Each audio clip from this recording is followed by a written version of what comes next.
కొండా మురళి కొద్దిసేపటి క్రితమే గాంధీ భవన్లో క్రమశిక్షణ కమిటీ దగ్గరికి వెళ్లి తన వాదనను వినిపించారు. అయితే ఆ వాదన ఏం చెప్పాను అని విలేకరులు గుచ్చుగుచ్చి ప్రశ్నలు వేసినప్పటికీ కూడా తను లోపల చెప్పాల్సింది చెప్పాను అంటూ కొండా మురళి చెప్పుకొచ్చారు. అయితే తనకు రేవంత్ రెడ్డి అన్న కాంగ్రెస్ నేతలన్నా ఎంతో అభిమానం అన్నారు. కొండా మురళి ఎప్పుడు కూడా కాంగ్రెస్ అంటే గౌరవం ఉంది అన్నారు. తాను చేసిన వ్యాఖ్యలపై మల్లు రవికి కూడా వివరణ ఇచ్చానని చెప్పుకొచ్చారు. అయితే ఇక్కడ ఆయన ఒక ఆసక్తికర వ్యాఖ్యలు చేశారు. తాను బలయ్యానని ఇప్పటికీ కూడా బలవుతున్నాను అనేది ప్రజలందరూ కూడా గమనిస్తున్నారు అనంటూ కొండా మురళి చెప్పుకొచ్చారు. ఇక తన భార్యపై కక్షతోనే వివాదాలు సృష్టిస్తున్నారు అని చెప్పి కూడా గతంలో ఆయన చెప్పారు. ఇక ఏదైతే తను వ్యాఖ్యలు వరంగల్లో చేశారో దానిపైన పూర్తి క్లారిటీ లోపల క్రమశిక్షణ సంఘానికి ఇచ్చాను అంటూ కొండా మురళి విలేకరులు అడిగిన పలు ప్రశ్నలకు సమాధానంగా చెప్పారు. అడుగు బలైన వర్గాలకు బీసీలకు న్యాయం చేసే కార్యక్రమంలో అక్కడనే బిజీ ఉంటా. ఈరోజు మరి ఆ రోజు రాజశేఖర్ అన్నతో నేను వచ్చిన రోజు గుర్తుకొచ్చి 2 రోజుల క్రితమే అయిందేమో అనే ఒక బాధ కలిగింది. మరి నేను ఒకటే మాట చెప్తున్నా, కాంగ్రెస్ పార్టీ అన్నా కాంగ్రెస్ పార్టీ పెద్దలన్నా మరి నా గౌరవం. ఎందుకంటే ఆ రోజు మీరు చూసిన రాజశేఖర రెడ్డి గారి గురించి మేము త్యాగం చేసినాం.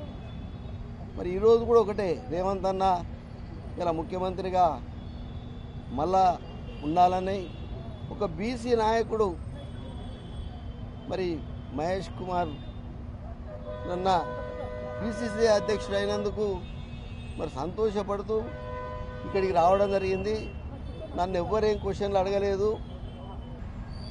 మంచిదో చెడ్డదో అనేది నా అంతరాత్మ తెలుస్తుంది అంతే తప్ప దాన్ని బహిరంగంగా చెప్పాలి అనేది అంతరాత్మ మీకు సంబంధించిన విషయం. కానీ ఎదుటి వాళ్ళని కూడా హట్ చేయదు కదా, వాళ్ళకు కూడా ఉంటుంది కదా అంతరాత్మ. అదేదో వివరణ వాళ్ళకి ఇవ్వడం జరిగింది. ఎవరికి ఇలా మల్లు రవి అన్నకు చెప్పడం జరిగింది. పొంగులేటిని టార్గెట్ చేస్తూ ఒక అంశాన్ని ప్రస్తావించారు. ఆయన అలా మామ రాజకీయాల్లో లేకుండా నేను చేశాను కాబట్టి ఇప్పుడు మమ్మల్ని ఇబ్బంది. కొండా మురళి అంత బలహీనుడా? పొంగులేటి ఫోర్సు చేస్తే కొండా మురళి రాజకీయంగా ఇబ్బంది పడేంత బలహీనుడా? నేను బలం ఎంతున్నా అనేది మీకు తెలుసు, ఇలా ప్రజలకు తెలుసు, భారతదేశంలో ఉన్న ప్రతి ఒక్కరికి తెలుసు.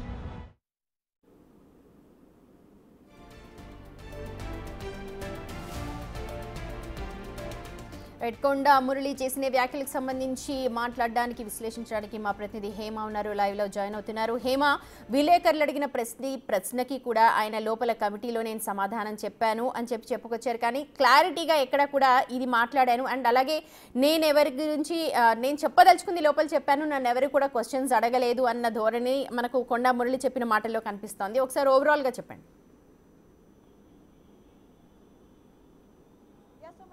అన్నట్టుగానే కొండా మురళి మీడియా వాళ్ళు అడిగిన ప్రతి ప్రశ్నను కూడా దాటివేసుకుంటూ వెళ్ళారు. కేవలం తాను ఏదైతే మాట్లాడాలనుకున్నారో అది మాత్రమే మాట్లాడారు. అయితే ఇక తెలిసిన విషయమే, రీసెంట్గా కొండా మురళి చేసినటువంటి కామెంట్స్కి వివరణ ఇవ్వాలి అని నోటీసులు ఇవ్వకపోయినా సరే ఒకసారి అయితే వచ్చి అసలు మీ వర్షన్ ఏంటో చెప్పండి అని టీపీసీసీ కోరారు. ప్రధానంగా మీనాక్షి నటరాజన్ ముందుకు వరంగల్ ఇష్యూ వెళ్ళే సమయంలో మీనాక్షి నటరాజన్ని ఎమ్మెల్యే క్వార్టర్స్లో వరంగల్కి సంబంధించినటువంటి ముఖ్య నేతలు వచ్చి కలిసి కొండా మురళి పైన కంప్లైంట్ ఇచ్చారు. అయితే సేమ్ టైం అసలు కొండా మురళి ఏమనుకున్నారో ఆయన వర్షన్ని కూడా ఒకసారి వినండి అని క్రమశిక్షణ కమిటీకి చెప్పారు. సో ఇందులో భాగంగా ఈరోజు ఉదయం క్రమశిక్షణ కమిటీ ముందుకు కొండా మురళి తానంతటలో తానే వచ్చారు. తనకు ఎవరూ పిలవలేదు. అయితే వచ్చినటువంటి సమయంలో తన ఫలాన్ని చూపించుకోవాలని పెద్ద ఎత్తున దాదాపు 100 మంది కార్యకర్తలతో గాంధీ భవన్కి చేరుకున్న తర్వాత దాదాపు 6 పేజీలు ఉన్నటువంటి ఒక లెటర్ని కూడా రాసి క్రమశిక్షణ కమిటీ చైర్మన్ మల్లు రవికి ఇచ్చినటువంటి పరిస్థితి.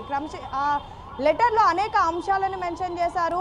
అటు మంత్రిగా ఉన్నటువంటి పొంగులేటి శ్రీనివాసరెడ్డి పైన, అదేవిధంగా వరంగల్కి సంబంధించిన ఎమ్మెల్యేల పైన, ప్రతి ఒక్కరి పైన కూడా అనేక అంశాలను మెన్షన్ చేశారు. అయితే అనంతరం మీడియాతో మాట్లాడతారేమో, ఏదైనా చెప్తారేమో అని భావించినటువంటి సమయంలో కేవలం తాను ప్రజల మధ్యనే ఉండే వ్యక్తినని, అదేవిధంగా కాంగ్రెస్ పార్టీ అన్నా కాంగ్రెస్లో ఉన్నటువంటి నాయకులన్నా తనకి ఎంతో గౌరవం ఉందని అండ్ రేవంత్ అన్నే మళ్ళీ సీఎం కావాలని తను కోరుకుంటున్నానని, సేమ్ టైం బీసీ నేతగా ఉన్న మహేష్ కుమార్ గౌడ్ పిలిచినందుకే నేను వచ్చాను, ఆయన పైన అభిమానంతోనే వచ్చాను, నన్ను ఎవరు కూడా రమ్మని అడగలేదు అంటూ కూడా చెప్పారు. ఆ గౌరవం ఉండాలనే వచ్చాను అంటూ కూడా మెన్షన్ చేశారు. అయితే హేమ ఇక్కడ నేను బలయ్యాను, నేను ఇంకా బలి అవుతూనే ఉన్నాను అంటూ కూడా ఆయన వ్యాఖ్యలు చేశారు. దీన్ని ఎలా చూడాలి?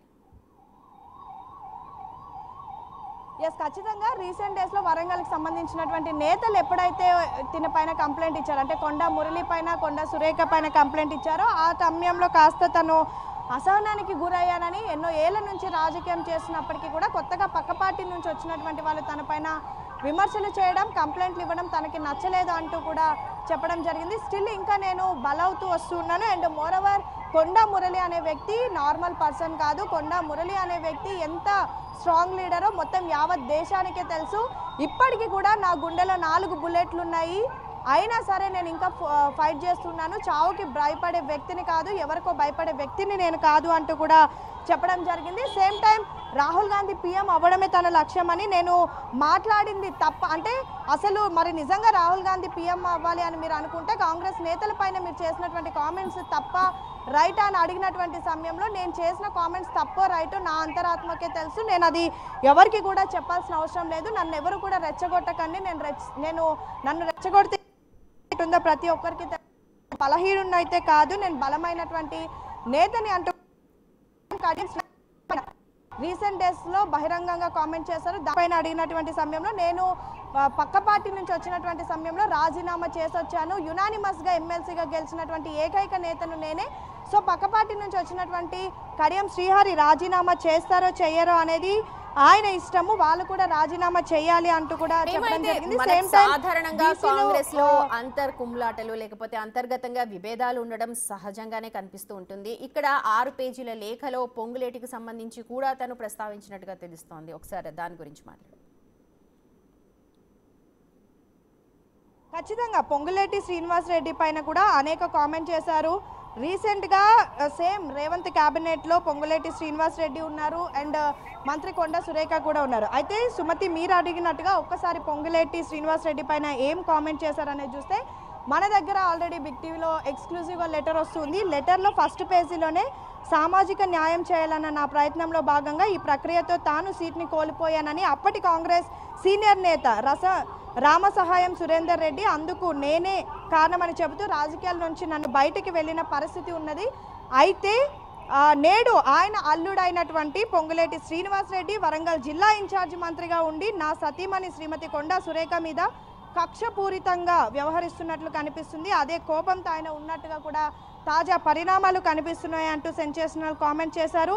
నేరుగా కేవలం అక్కడ ఉన్నటువంటి ముఖ్య నేతలే కాదు, ఎమ్మెల్యేలే కాదు, సరే పోనీ పక్క పార్టీ నుంచి వచ్చినటువంటి వాళ్ళు ఎవరైతే ఉన్నారో కడియం శ్రీహరి వాళ్ళపైనే కాదు, సొంతంగా పార్టీలో ఉన్నటువంటి పొంగులేటి శ్రీనివాస్ రెడ్డి పైన కూడా కామెంట్ చేశారు.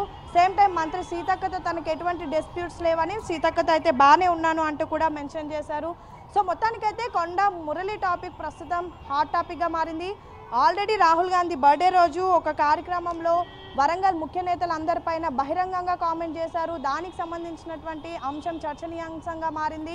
ఈరోజు డిసిప్లినరీ కమిటీ ముందు హాజరయ్యి తన ఒపీనియన్ చెప్తారేమో అని భావించి అసలు ఇది ఇక్కడికి సర్దుమణుగుతుందేమో అని భావిస్తే ఏకంగా 6 పేజీల లేఖ రాయడం, అందులో వరంగల్కి సంబంధించినటువంటి ముఖ్య నేతలను మెన్షన్ చేయడం, ఏకంగా ఒక మంత్రినే మెన్షన్ చేయడం, కక్షపూరిత రాజకీయాలు తన కుటుంబం పైన చూపిస్తున్నారని, కొండా సురేఖ కొండా మురళిని చూసి ఓర్వలేకపోతున్నారని కామెంట్స్ మాత్రం మరొకసారి లోకల్ బాడీ ఎలక్షన్స్ వస్తూ ఉన్నాయి. ఇప్పటికే పార్టీని అంతర్గతంగా క్షేత్రస్థాయిలో బలోపేతం చేసే దిశగా అడుగులు వేయాలి అని ఉన్న టైంలో ఇప్పుడు ఇది ఒక కొలిక్కి వస్తుంది అనుకున్నారు. ఇవాళ ఉదయం నుంచి కూడా ప్రతి ఒక్కరు ఉత్కంఠగా ఎదురు చూశారు కొండా మురళి వచ్చి ఏం చెప్తారు అని. ఆల్రెడీ వరంగల్కి సంబంధించిన నేతలందరూ కూడా చెప్పున్నారు.